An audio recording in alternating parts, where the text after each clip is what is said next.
we finally get to the end of the first season of My Adventures with Superman. And it ends exactly like it began, with more questions than answers, more stupidity than common sense, and at the end of it, you're left wondering, how did you people manage to survive this long? It's just like, how? Let me get into this one without wasting any more time here with the build up. Okay, so the episode starts off with Clark having nightmares about Zero Day and this whole Nemesis Omega person attacking the Earth again and killing Jimmy and Lois, and then only for the masks to open up and it revealed to be Clark. So he's all freaked out. So he flies back to Smallville, goes into his ship, and tells the hologram of his father that he knows why he was sent here. He's not going to let you all do it. He is going to stop them. He's going to protect the Earth, and he leaves while his hologram father is speaking to him in some alien, in Kryptonian language that he doesn't understand. Now, let me state very early on here, all of this miscommunication, all of this, I don't know who I am, I don't know what's going on, all of it could have been very easily resolved if anybody had bothered to just sign up for a monthly subscription to freaking Rosetta Stone. Then they could translate the Kryptonian and understand what the hell is going on. But no. From the very beginning of this show, Clark has done absolutely nothing to find out about his own heritage. He's just allowed people to tell him whatever they think it is. Some big invasion that lasted all of 2 minutes, which occurred 22 years ago, happened. You don't know what's going on. You don't know your role in it. You don't know your people's role in it. What's happening? None of that. Because you can't understand what the hell the hologram is saying to you. And yet somehow the hologram of Jor-El could speak English when it wants to, but apparently it doesn't want to tell him this. So he's convinced his people are a bunch of crazy, world-destroying sycophants, and he doesn't want to be like them. And we don't know. It probably couldn't be true because they've changed Krypton's whole area and everything in this show, and none of it is ever resolved. But anyway, so he leaves, and he goes back there, and now in Metropolis, Clark, Lois, and Jimmy are preparing for Thanksgiving, and Lois is going to be coming over to Clark's house when it's in Smallville, meet his parents and all kind of stuff and thing there, and they're talking. And then all of a sudden they stop and look up, and the giant kaiju carcass that Ivo was in, which is still in the middle of the city like a freaking eyesore. If only there was somebody with super strength and the ability to fly that could pick up the damn thing, fly it up into space and then throw it into the sun. If only there was somebody that could do that. Who might that person be, I wonder? Nobody seems to come to mind. I'm just saying, the show is called My Adventures with Superman, but apparently Stupid Man doesn't want to do that simple thing. Okay. So when Clark goes to go and get them some coffee, Jimmy tells Lois that if she's sure Clark hasn't seen the recording of the evil Superman in the other universes and thing, and she's about no, and you have to keep it from him. He's in a bad headspace right now, and that would just destroy him. So they're hiding this thing from him. Now, common sense, which is something very lacking in this show, but common sense would dictate that if you want to keep this a secret, you hide the orb somewhere in your house or something where it won't be easily found, right? So that way he never has to see it. Okay? Fine. No. These two idiots are walking around with it everywhere that they go. literally everywhere that they go, it's in Lois's bag. Why? Because this is when you have no bloody sense. Hide the thing at home, that's it. No, you don't walk around with it because you want it to be found. That's what's the only reason I could think of. You clearly want it to be found. So anyway, they get back to the Daily Planet. And Perry promotes them, all three of them, to full reporters. Because of their article on how the city saves Superman and stuff, on the defeat of Ivo and what kind of, everybody's clapping for them. Their cat kisses Clark on the cheek. How he names Steve, hugs Jimmy, and this other one, Ronnie or whatever, gives Lois a nameplate and stuff. And I must say, it's good to see that happened because, again, like I said in the last episode, Lois did have an actual Lois Lane moment where you rallied the city together by your words and inspired them. Okay, so it's glad to see that they get promoted to full reporters, right? And that's where the common sense, the very little of it, just absolutely is.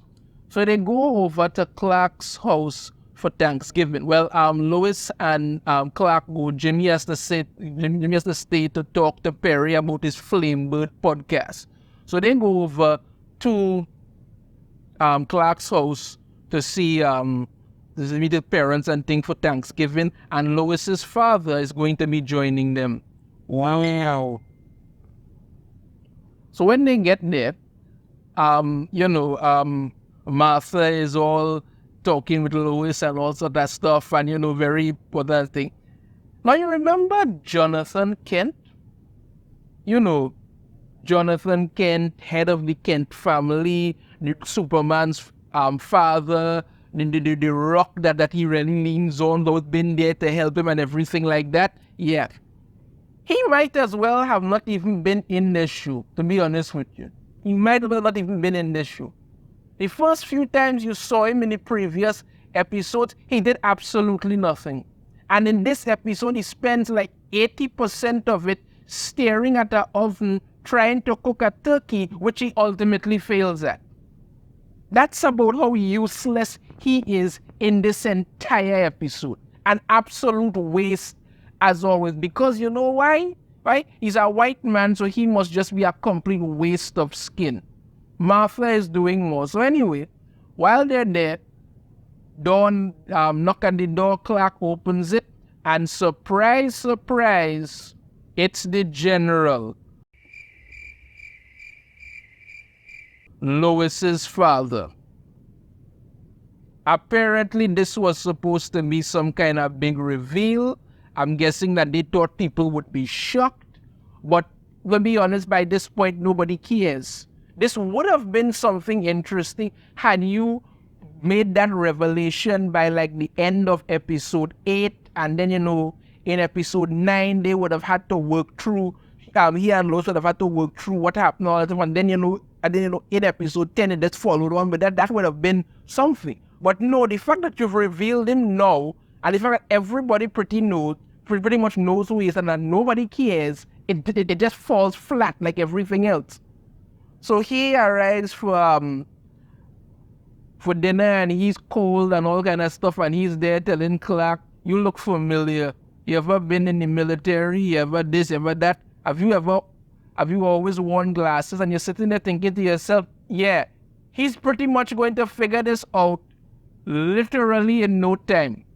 Honestly, literally in no time, because I'm telling you, if Clark had started crying right then and there, that would have been it. That would have been the giveaway right there.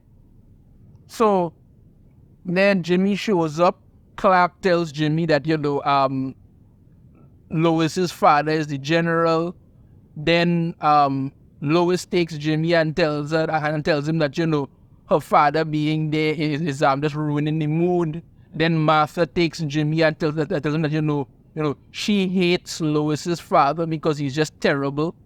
Then Jonathan takes Jimmy and tells him that, he's staring at this bird and it's not cooking in the oven because that's his entire input and everything.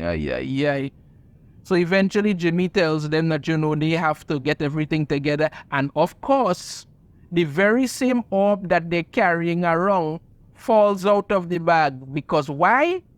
They wanted that to be found, like the morons that they are.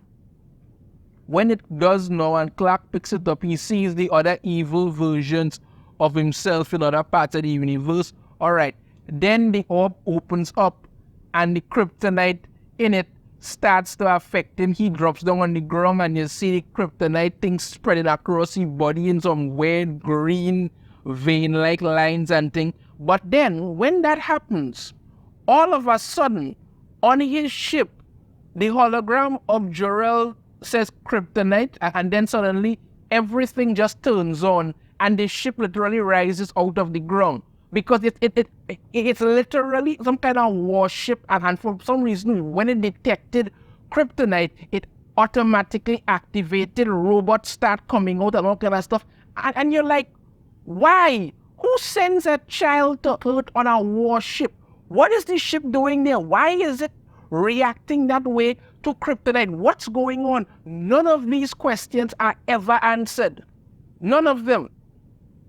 So all of a sudden, Sam goes outside, sees the thing, tells them that, they're on the cusp of an alien invasion. They need to take cover. He will take care of it. And he runs out there. And the very same weapon that he was given to kill Superman, he takes out from his jacket. Why are you going to a Thanksgiving dinner armed? Were you planning to kill them? That's the only reasonable thing. I could come to you, went to that Thanksgiving dinner, prepared to kill them. It would be one thing if it was in your car or something. And now keep in mind, we never see his car. We don't know how he got there. But I would say if it was in his car, okay, he just needed that to be real. But why would you go into the people's house with this weapon in your jacket? Were you planning to murder them? That's the only possible conclusion I could come to.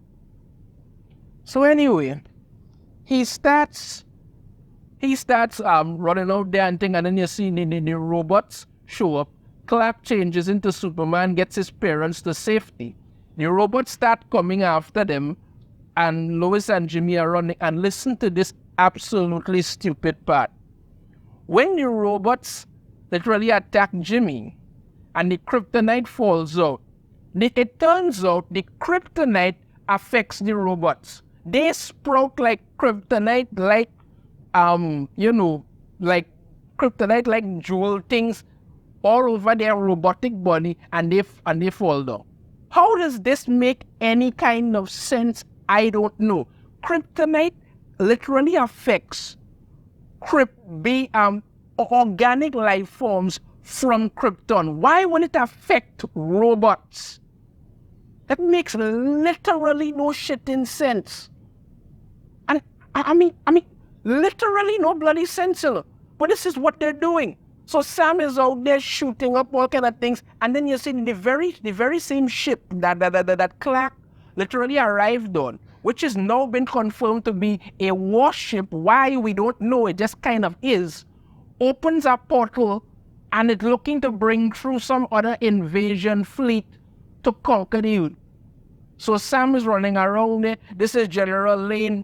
We have an incursion. 0 days happening again. All troops to my position.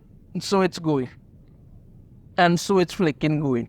So when they tell Superman that the kryptonite can affect the robots and the technology, he decided, he's going to use it to destroy his ship. Lois doesn't want him to go because it will kill him. He kisses her, takes the kryptonite and heads up there and starts pushing his ship into orbit.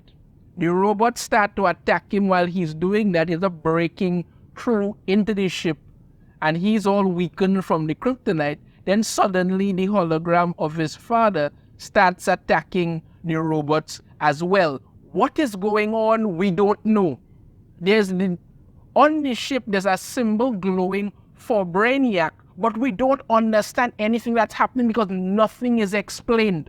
Literally nothing is explained. Why is this ship doing this? Why is the kryptonite making it react like that? Why is it trying to open up a portal to bring an invasion free? What does any of this have to do with Krypton and the hologram of his father? What the hell is going on? We don't know. So Superman then uses the kryptonite, which is pretty much killing him as he's using it to infect the ship's power core. Now, kryptonite doesn't actually work like that, and I will tell you this is something that came about from my adventure from Superman the animated series, where the smallest piece of kryptonite used to literally lay him out flat. That's not how it works. A small piece of kryptonite like that will give him a slight headache and maybe just have him, be a little woozy. But you would need at least a piece of kryptonite as big as like his fist or something, like, or even if you have like this keeping Lex Luthor used to have a kryptonite ring, right? It will knock him down, but it won't be enough to kill him unless you literally make him ingest it or something like that. But again, whatever the kryptonite is there, he shoves it into the ship's power core. The ship starts to explode. It causes the portal that the ship had actually opened to close, cutting one of the ships that actually was coming through in half. So that happened now. When he regains consciousness, when Superman barely regains consciousness, he's telling the hologram of his father that, he couldn't allow his people to destroy his home, which is Earth. The father looks shocked, puts him in this kind of escape pod thing and tells him that, he needs to live. Is anything being explained here? No. What is happening, we don't freaking know. Nothing is actually being done. So he goes back, crashing back down to Earth while the ship explodes. When he comes out of the pod now, Sam Lane comes there prepared to kill him. But Lois comes in front and tells him that, he needs to stop. He tells her that, no, she doesn't understand. There's more going on here than anything. But then, she tells him that, this man just risked his life to save us all. And you just want to kill him. You need to listen to me, all that. So then, he gets a message from Waller, and he tells Waller, false alarm, everything's okay.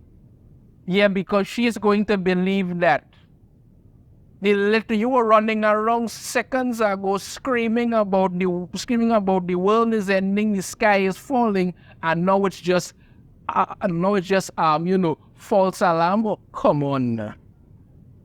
When that happens, Sam ends up disappearing, and they go back to the Kent farm to finish having their Thanksgiving from hell dinner. Jonathan shows up, and like I said, he's failed to cook the damn turkey. The one job he had in this show, in this episode, he failed to do, so Clark ends up heating it up okay. And of course, Clark is in his Superman outfit. It would have taken you less than a second to change, but by this point, it's perfectly fine. When they all sit down there now, they ask Jimmy, they say that, Jimmy, you had some news, right? And then Jimmy reveals, and listen to this very carefully, because this is the only smart thing that happened in this episode. Jimmy reveals he has sold his Flame Bird podcast to the Daily Planet for over $5 million, and he's now rich. Jimmy Olsen, race swapped Jimmy Olsen, is now rich after selling his Flame Bird podcast. I'm telling you, while the rest of these idiots were running around making kissy face and doing all kind of nonsense, he got rich. If that is not the American dream, I don't know what is. That man deserves a round of applause. Personally, I think he could have, sold half of it for 50% and then still get some, so start making some more money on the profits, but whatever. That happens. And then we get to see on a distant world, Brainiac informs some mysterious Kryptonian warrior about the halted invasion, and then the warrior says that, It doesn't matter. The earth will soon kneel. So maybe that's Zod. And that's it. That's the end of season 1 of this craziness. Was anything resolved? No. Was any questions answered? No. Did anything make sense? No. But I'm telling you this here, people, listen to me very carefully. I am giving this episode a 2.5 out of 5. And you know why I'm giving it a 2.5 out of 5? Not because the story was interesting, no. Not because Superman did something heroic, no. Not because we finally got the whole daddy-daughter moment between Lois and her father. Nobody cares. No. It's getting a 2.5 because Jimmy Olsen finally did something recognizable and got rich while these morons wasted their time doing nothing. That's the only reason this is getting a 2.5 out of 5. That's it. That's it for me. Yeah, people, let me know your thoughts on this in the comments. I have a different opinion. I'd love to hear it. If you like the video, remember to hit that thumbs up. Subscribe if you haven't already. Ring the notification bell and every time I put out a new video. And I shall see you all next time. Take care.